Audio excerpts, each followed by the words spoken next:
नमस्कार मित्रों। आज आपकी ज्योतिष की क्लास का बहुत महत्वपूर्ण, बहुत इम्पोर्टेंट चैप्टर शुरू हो रहा है।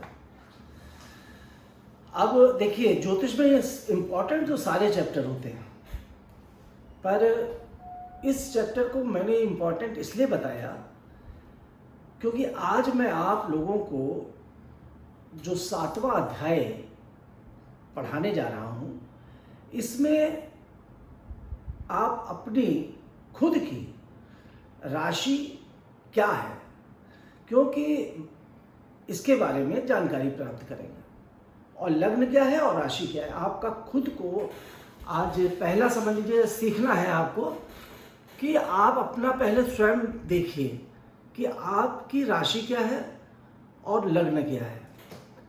क्योंकि ज़्यादातर लोगों ने का मैंने जो भी कुंडली मेरे पास दिखाने आते हैं, या मैक्सिमम लोग मैंने ऐसे पाए हैं, 100 में से कम 50% से ज़्यादा लोग ऐसे होते हैं जिनको अपनी सही राशि का ज्ञान ही नहीं होता। वो कई हिसाब से अपनी राशियों को देखते हैं और भ्रमित रहते हैं। कुंडली पर जब भी उनको किसी टीवी पर या फिर यूट्यूब चैनल पर किसी पंडित को या किसी ज्योतिष को जब वो राशियों के बारे में बताते हुए देखते हैं, तो उनको अपनी राशि का सही ज्ञान नहीं होता। वो गलत सलत राशि के आधार पे देख लेते हैं। जैसे मान लीजिए अभी आज ही मान लीजिए जैसे बुध का परिवर्तन हुआ मिथुन राशि में, परंतु अब आदमी की राशि असलियत में कुछ और है और वो सोच कुछ और रहा है। और क्यों सोचता है, इसका भी मैं रीज़न पहले बता देता हूँ, फिर आपको बताऊँगा कि सही राशि कैसे देखी जाती है। होता क्या है कि जो अलग अलग विधाएं हैं उसके हिसाब से, अंकगणितीय हिसाब से लोग जन्म तिथि के आधार पर कहते हैं राशि को देखना चाहिए।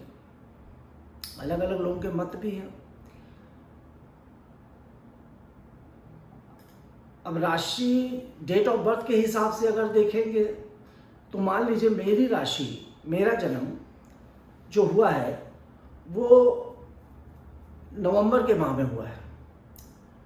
तो डेट ऑफ बर्थ के हिसाब से जब राशि को मैं अपनी देखूंगा तो नवंबर हिसाब के महीने के हिसाब से मेरी राशि पड़ेगी वृश्चिक।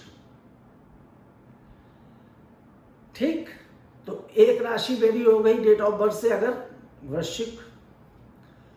दूसरा, लोग कहते हैं कि जो आपका नाम है, पुकारू नाम, जिससे नाम से आप पॉपुलर हैं, उस नाम के आधार से आपको राशि देखनी चाहिए। ऐसा भी है, बहुत लोगों के मत है। अब उस पर मेरी जैसे नाम है मनीष, तो माँ अक्षर से बनती है सिंह राशि। तो इस तरीके से अगर मैं देखूंगा तो मेरी हो गई दूसरी राशि भी, सिंह राशि भी और वृश्चिक राशि भी। और कुंडली में, जन्म पत्री में जो मेरी राशि है वो है तीसरी राशि हो गई। तो क्या एक व्यक्ति की 3 राशियां हो सकती हैं? क्या ये उचित है कि एक व्यक्ति की 3 राशियां हो और वो अपना जो है वो भविष्य फल 3 राशियों से देखे? नहीं, बिल्कुल गलत है, सर्वथा गलत है। आप लोग ज्योतिष सीख रहे हैं और ज्योतिष के छात्र हैं। अब आप ये सारी बातें भूल जाइए, बिल्कुल दिमाग से हटा दीजिए। ना आप सूर्य के हिसाब से देखेंगे, ना अंगणित के हिसाब से देखेंगे। आप ज्योतिष के, फलित ज्योतिष के सूत्रों के आधार पर शास्त्र जो कहता है उस हिसाब से ही आप अपनी राशि की जानकारी आज मैं आपको दे रहा हूं। कैसे आपको अपना देखना है, अपने मित्रों का, अपने भाई बहनों का, परिवार का, जिसकी भी राशि देखेंगे आज के बाद आप सिर्फ इस आधार पर ही राशि देखेंगे और लग्न देखेंगे।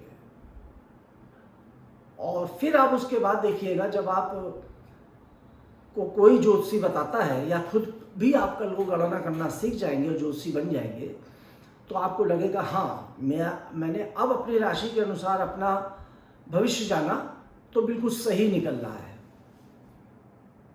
वरना आप भ्रमित रह जाते हैं और सारी मेहनत बेकार हो जाती है। ऐसे एक नहीं हजारों लाखों लोग मेरे पास आते हैं जिनको अपनी सही राशि का ज्ञान ही नहीं है। तो मित्रों, आज इसी चीज पर हम चर्चा कर रहे हैं। देखिए, मैंने आज यहाँ पर एक चक्र बनाया है 12, जैसे ज्योतिष का ये चक्र यहाँ पे सामने बना हुआ है, पर इसमें मैंने लग्न बदल दिया। लग्न जानबूझ के बदला है, इसलिए क्योंकि आप लोग कंफ्यूज ना हो। हमेशा मैं यहाँ एक नंबर लिख देता हूँ तो आप हमेशा सोचते होंगे एक नंबर से ही सब लगता है, ये कुंडली ऐसे बनती है, तो आप लोग कंफ्यूज हो सकते हैं। इसलिए मैंने इसमें एक नंबर ना लिख के यहाँ पे 3 नंबर लिखा है। 3 नंबर मतलब ये प्रथम भाव, 3 नंबर मतलब मिथुन राशि। ये चीज मैं आपको पढ़ा चुका हूँ पिछले अध्यायों में। ये प्रथम भाव पे मिथुन राशि है, तो हमारा लग्न क्या हुआ? प्रथम भाव मतलब ये जो खाना बीच का है, इस खाने में जो भी राशि बैठी हुई है, 3 नंबर की राशि बैठी है, तो हमारा लग्न हो गया मिथुन लग्न। अब मान लीजिए यहां पर 2 नंबर लिखा होता कि राशि बैठी होती कुंडली। आप लोगों को मैंने बोला था सॉफ्टवेयर अपलोड कर लीजिए, आप लोगों ने अपलोड कर लिया होगा। आप सॉफ्टवेयर अपलोड करने के बाद आप अपना नाम, एड्रेस, अपना डेट ऑफ बर्थ, अपना जन्म की तिथि और जन्म का प्लेस लिख कर क्लिक करिए, आपकी लग्न कुंडली खुलेगी। उसमें आप स्वयं चेक करिए, आप लोग खोल के चेक करिए और फिर देखिए कि आपके जो लग्न है, ये जो स्थान है, यहाँ पर क्या नंबर लिखा है। 2 नंबर है, 3 है, 4 है, 5 है, 6 है, 7 है, 8 है, 9 है, 10 है, क्या है पहले देखिए। अगर यहाँ पर 8 नंबर लिखा है तो इट मीन्स आपकी वृश्चिक राशि है, वृश्चिक लग्न है। अगर 9 नंबर है तो यहाँ पर धनु लग्न है। 12 नंबर है तो मीन लग्न है। तो जो मैंने आपको पिछले अध्याय में पढ़ाया उस हिसाब से आपको लग्न का ज्ञान हो जाना आवश्यक है। तो यहाँ जो हमारे पास इस समय कुंडली मैंने ड्रॉ की हुई है, इसमें मिथुन लग्न ये दिखा रहा है। अब क्लियर हो गया कि लग्न कैसे देखा जाता है। अब आइए राशि देखना, बहुत आसान तरीका है। इन 12 खानों में आप ढूंढिए कि चंद्रमा कहाँ बैठा हुआ है। जिस स्थान पर भी चंद्रमा बैठा है, इस कुंडली में, पूरी कुंडली नहीं बनाई मैंने कि सारे ग्रह भर दिए हों। इस चक्र जो सामने आप देख रहे हैं, इसमें चंद्रमा 9 नंबर अर्थात धनु राशि में बैठा हुआ है।